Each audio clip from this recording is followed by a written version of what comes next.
Potassium levels importance for heart health and 7 actionable tips to potassium levels management, created by UPOlife. Potassium is a fundamental nutrient that supports muscles, cells, and nerves. To really see the potassium levels importance, you first need to understand the link between this nutrient and the heart. Here, we compiled all the information you need, including how to interpret the levels of potassium in the system and tips for managing them properly. Potassium has a very important role to play in each heartbeat. It triggers the heart squeezing and supports healthy blood flow through the entire body. To make the cardiovascular system work properly, people need just the right amount of potassium in their system. If they take too little, they can develop a deficiency, but if they take too much, they are prone to hyperkalemia. According to the World Health Organization, the ideal recommended intake for adults is 3,510 mg per day, while for toddlers it is 2,000 mg. Now that you understand the potassium levels importance, it's time to figure out how to read your lab results. In case your results are in the amplitude from 3.5 to 5.5 mg per deciliter, your potassium levels are normal. Meanwhile, 3.5 mg per deciliter or less indicates dangerously low levels.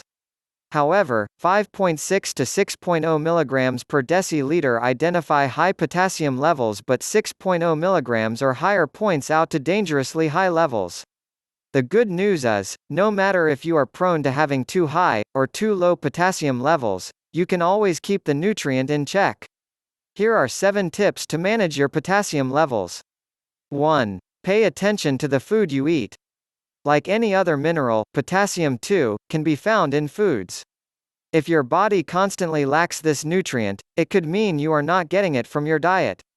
To replenish your potassium levels, try to include more spinach, bananas, zucchini, pumpkins, and leafy greens into your diet. However, don't eat too much of any of these foods. Otherwise, you may cause a problem for your body, too. Skip the salt substitutes. Most substitutes for salt are either packed with potassium chloride or mixed with sodium chloride, which is regular salt.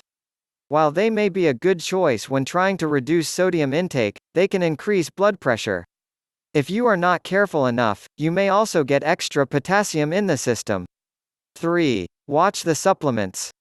Taking potassium supplements can be useful for individuals with low potassium levels. But, patients with kidney diseases are not advised to take them. 4. Manage the constipation. When the muscles in the colon don't work properly, they can result in constipation. This could be a clear indicator of low potassium levels in the system. To fix it, try drinking plenty of water and exercising. 5. Monitor your blood sugar levels. When the blood sugar is too high, it starts to damage the kidneys. This, in turn, starts to affect the potassium in the system. For patients living with a metabolic condition, it's crucial to keep the blood sugar stable if you want normal potassium levels. 6. Be careful with the potassium binders. Some doctors may recommend potassium binders for those who need to get rid of the extra potassium in their system. 7. Stick to a treatment plan. For individuals with a metabolic condition, cardiovascular, or other serious health disease, following a strict treatment plan can keep this mineral level in check. Your doctor will determine the best possible approach. Conclusion. Our body needs potassium to function normally. But, when the system doesn't get enough of this nutrient, it can interfere with heart health. Now that you know how to manage it, you will be on the right track.